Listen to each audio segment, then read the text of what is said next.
please remember this, that no one can close the door that God has opened for you. Ang ganda po. Walang sino man makakapagsara ng pintuan kung ito ay binuksan ng Diyos para sa iyo. Dahil ang para sa iyo ay para sa iyo.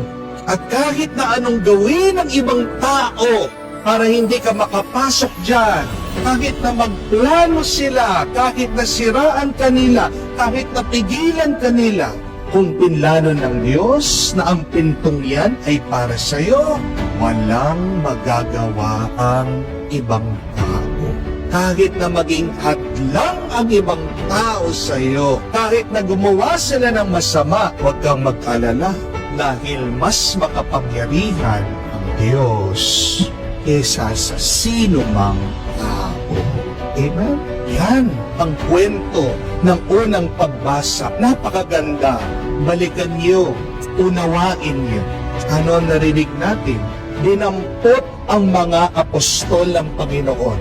Inulong sila, pero nagpadala ng anghel ang Diyos para buksan ang pintuan ng kulungan.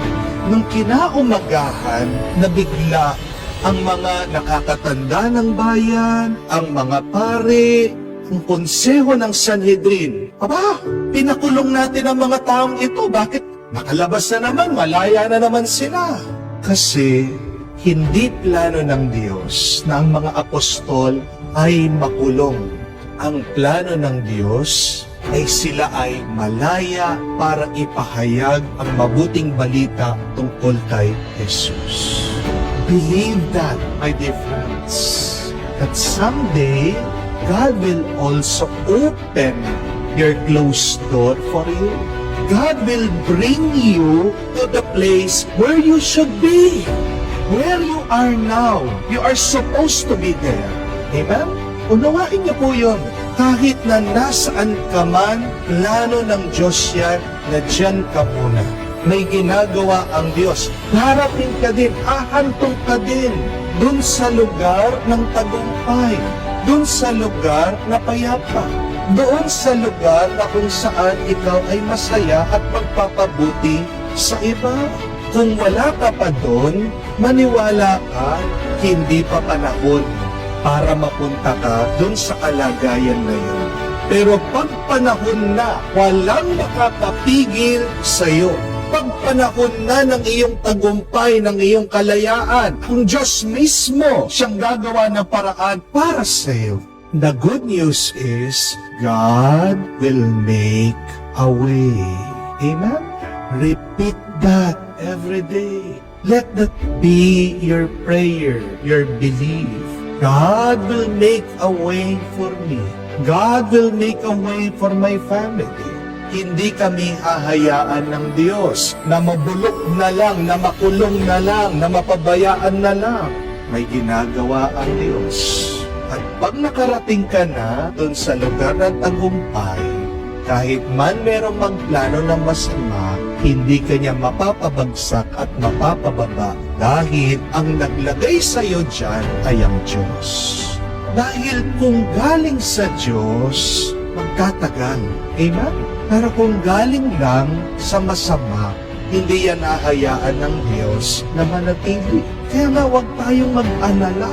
Kung meron man naninira sa iyo sa opisina, ang Diyos ang magtatanggol sa iyo. Kung man ikaw ay nagninegosyo, meron naninira sa iyo para malugi ka, huwag kang mag-alala. Alay mo sa Diyos. Magdasal ka. Kung ang Diyos ang nagbigay sa iyo ng negosyo, ang Diyos din ang gagawa ng paraan para yan ay lumabong. Magandang itanong yan. Ano yung mga saradong pintuan ng buhay ko na gusto kong pabuksan sa Diyos? Sarado pa rin ba yung application para sa visa? Hindi ka pa nakakapunta sa ibang bansa? Manalig ka, maniwala ka. Pag ang Diyos ang nagbukas niyan, tuloy-tuloy. Sarado pa rin ba ang mga oportunidad kaya hindi ka nakakabayad ng utang? Manalig ka. Maniwala ka sa Diyos. Pag binuksan niya ang mga oportunidad, sunod-sunod, hindi lang pambayad ng utang ang makukuha mo. Sarado ba ang isip ng asawa mo? Hindi ka na mahal, hindi na kayo inuuwian, kayong ng papamilya, kayo ng mga anak mo. Alay mo siya sa Diyos. Pagdasal mo.